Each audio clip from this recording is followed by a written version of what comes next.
You're the kind of guy women appreciate later, not the kind they choose first, my girlfriend said while ending our relationship for someone new. I accepted it immediately. Months later, she learned why later arrived much faster than she expected. You're the kind of guy women appreciate later, not the kind they choose first. She said it so calmly, like she'd been rehearsing it, like it was something she'd read somewhere and finally found the right moment to use. I didn't respond right away. I just sat there in our apartment, the one we'd spent 3 weekends decorating together, and let the sentence land the way it was designed to. It was meant to soften something. A breakup wrapped in a compliment. The way you hand someone a pill inside a piece of bread. But the more I turned it over, the more the softness fell away. What she was really saying was, "You're not what I want right now." What she was really saying was, "Someone else's." At the time, I thought later meant years. She'd discover it meant something very different. If you enjoy real stories like this, subscribe, because what happened next changed everything for me. Her name was Qley. We'd been together for 2 years and 4 months. Long enough that I'd started mentally sketching a future. Not in a desperate way. In the quiet, steady way that happens when you actually believe in something. I was 33. She was 31. We lived in a 1-bedroom in Hoboken with a view of the Manhattan skyline that we never stopped appreciating, even after the novelty should have worn off. I worked in corporate finance. She was a marketing director at a mid-sized firm in Midtown. We had the same taste in coffee, opposite tastes in movies, and a standing Saturday morning routine that I thought we both loved. Apparently, routines were part of the problem. I didn't realize it then, but that conversation was the ending of something I thought was still in its middle chapters. The first comparison happened about 6 months before the breakup. We were at a rooftop birthday party for her coworker, standing near the bar, and she introduced me to a guy named Trevor. He was loud in the way that some men perform loudness. Big laugh. Big handshake. He wore a jacket that probably cost more than it should have and talked about a trip he'd just taken to Portugal like it was the kind of story that defined a person. He was charming. I'll give him that honestly. Qley laughed at everything he said. Not the laugh I knew, the one that crinkled the corner of her eyes. A different one. More deliberate. More aware of itself. On the cab ride home, she said, "Trevor's fun. He's spontaneous. You'd like him if you got to know him." I said, "I don't really need to." She looked at the window. I ignored that warning. The comparisons didn't stop there. Over the next few months, Trevor became a reference point in ways that were small enough to dismiss individually but impossible to ignore collectively. Trevor took his girlfriend to Tulum for her birthday. Just decided one Thursday and booked it. Trevor quit his job to start something. Just walked out. Said life's too short. Trevor doesn't plan everything. He just goes. I am a planner. I've always been a planner. I plan because I've watched what happens to people who don't. I'd seen friends blow through their 20s on borrowed momentum and arrive at 35 with charm and nothing else. But I started to understand that what I considered responsibility, Qley was beginning to experience as limitation. That wasn't the last comparison. My best friend Cameron noticed before I was willing to admit it. We were at his place watching a game one Sunday when he muted the TV halfway through the second quarter and looked at me. "You good with Qley?" "Yeah," I said. "Why?" "Because she mentioned Trevor twice at dinner last month. In front of you. And you didn't say anything." There was nothing to say. He picked up his drink. "There's always something to say. The fact that you didn't is the thing that worries me." I told him I wasn't worried. I should have been paying closer attention. The small disrespects came quietly. She stopped asking about my projects at work. Not in a cruel way. In the way that happens when someone has already started emotionally relocating and doesn't realize how much furniture they've moved. She'd make plans with friends without mentioning them until the day of. She'd respond to my texts with the kind of brevity that signals distraction. She'd fall asleep facing the wall in a way that felt practiced. I told myself these were phases. Every long relationship has phases. But phases have movement. What we had was something else. It was the stillness right before a decision gets made.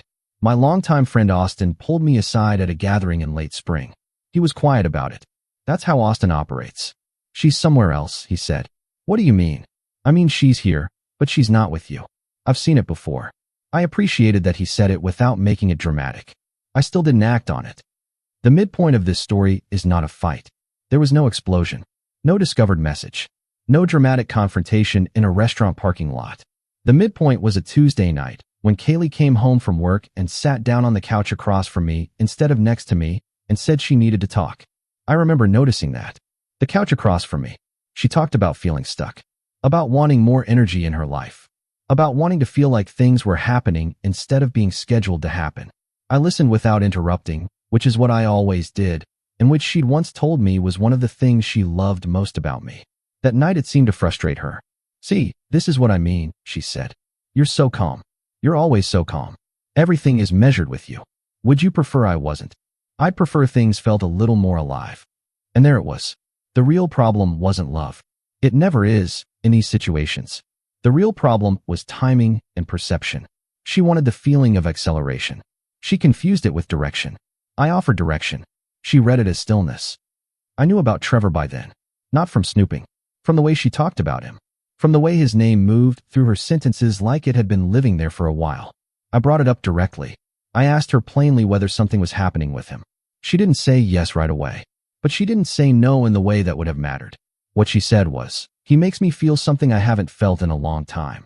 I sat with that for a moment. What does he make you feel? Like I could just go? Like nothing is anchoring me to one version of my life? I understood exactly what that meant. I also understood something she didn't seem to. What she was describing wasn't freedom.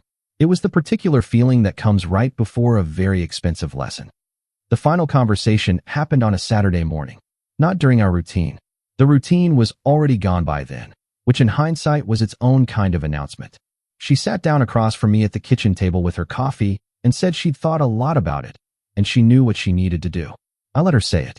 "I think we want different things right now," she said. "I think you're ready for something I'm not sure I'm ready for." "Then say that." She looked at the table. "Then back up. You're the kind of guy women appreciate later, not the kind they choose first." There it was again. Cleaned up. Rehearsed this time. I didn't argue. I didn't explain myself. I didn't ask her to reconsider. I said, "Okay." She seemed almost surprised by how quietly I took it. What she didn't know was that I'd already understood something she hadn't yet. Later is not a fixed point. She was with Trevor within 2 weeks. I know because Cassandra, a mutual friend who has always been more honest than comfortable, mentioned it without meaning to at a small gathering I almost skipped.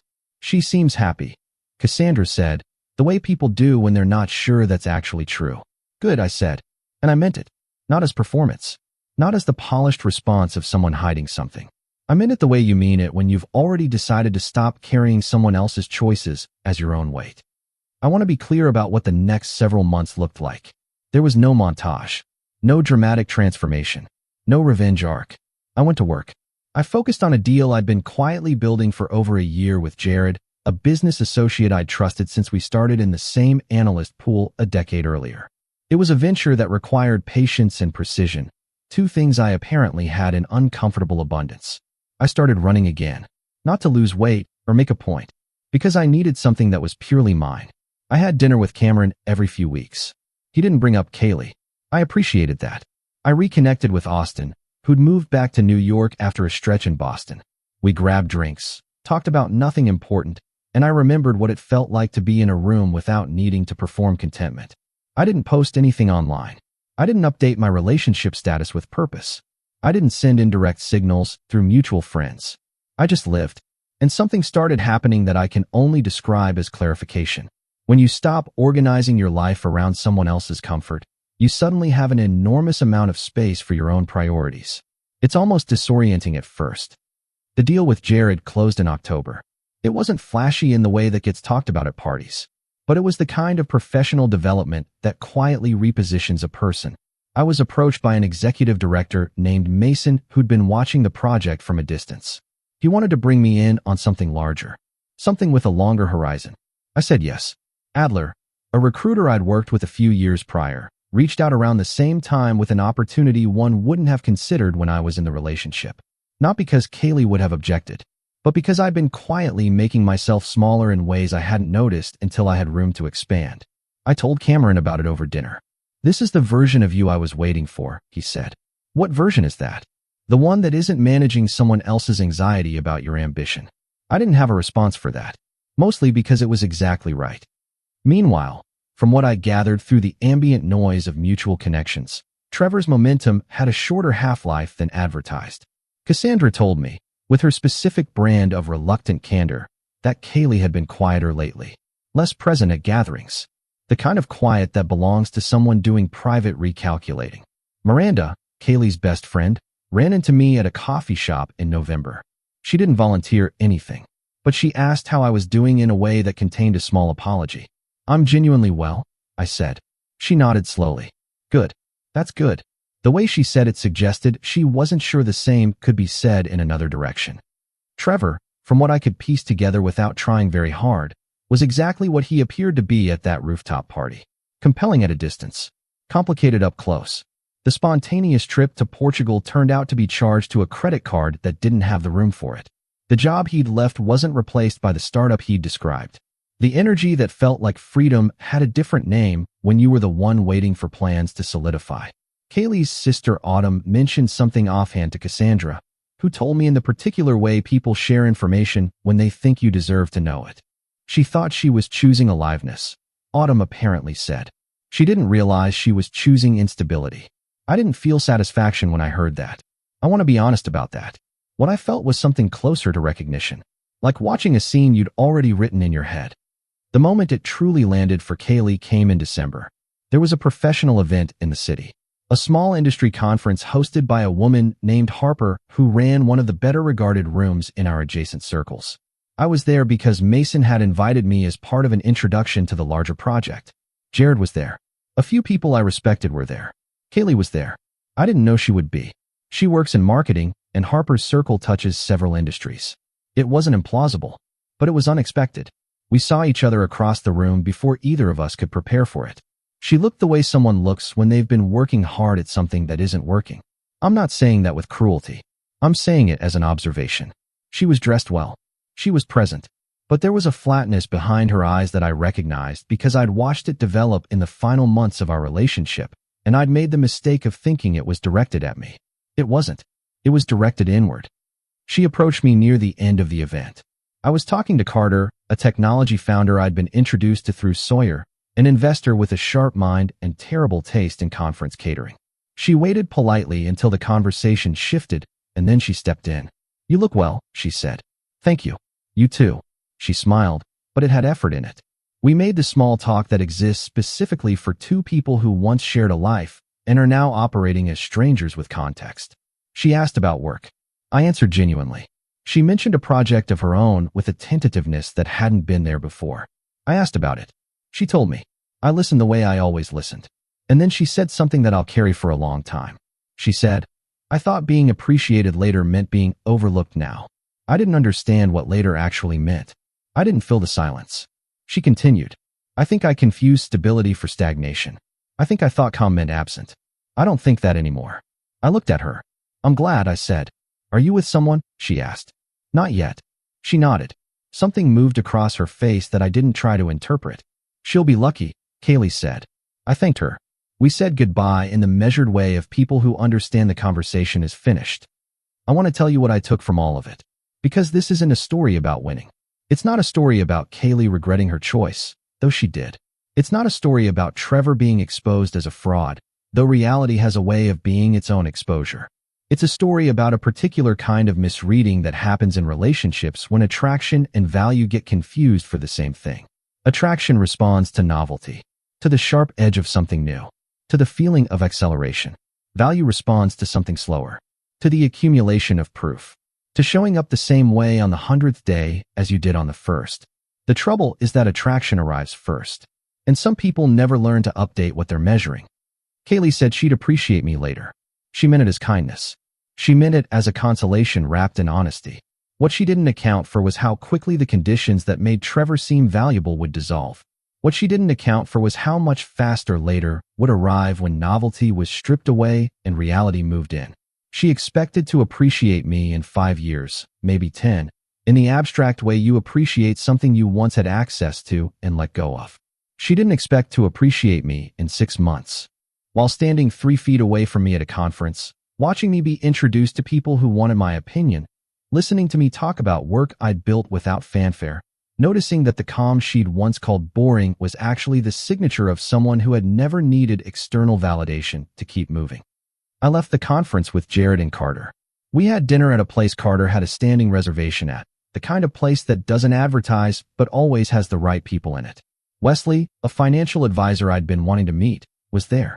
Logan, a project manager from an adjacent firm, joined later. Good conversation. Good food. A view of the city I'd worked in for a decade and still hadn't gotten tired of. I thought about Qley once, briefly, over dessert. Not with bitterness. Not with longing. Not with the particular satisfaction that revenge fantasies are built on. I thought about her the way you think about a chapter that taught you something important. With gratitude. With distance.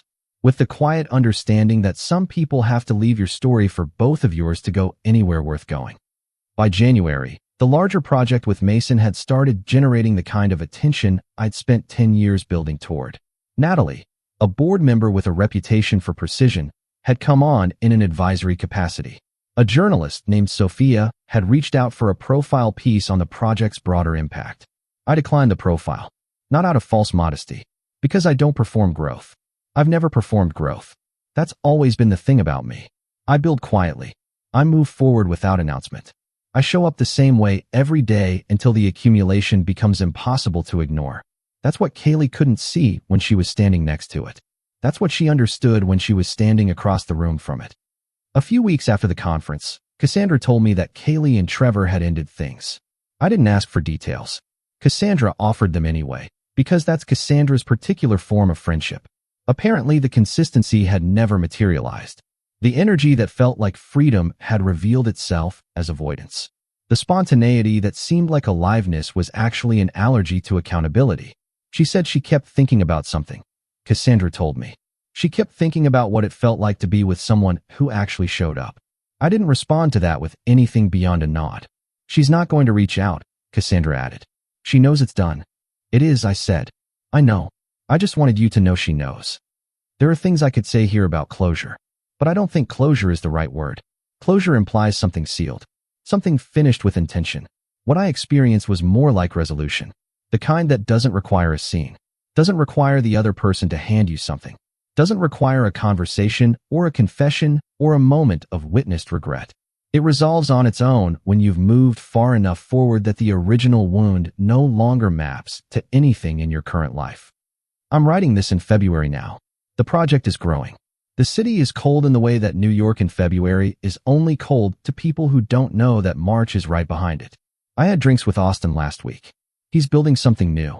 I'm helping him think through the structure of it, the way I've always been useful, not with flash, but with foundation. Cameron got engaged. I'm one of the people standing next to him when it happens. I'm not with anyone yet, but I'm not close to it. I'm not looking with urgency. I'm not performing availability. I'm not rebuilding myself to be more exciting or more spontaneous or more whatever Trevor represented to Qley in those early months. I'm the same person I've always been. The person women apparently appreciate later. Except that later arrived much faster than either of us expected. And by the time it arrived, I was already somewhere she couldn't follow. The last thing I'll say is this. She wasn't wrong exactly. The men who get chosen first and the men who get appreciated later are often genuinely different in ways that matter to attraction. One creates the feeling of acceleration. One creates the conditions for arrival. One looks like the beginning of something. One is the beginning of something.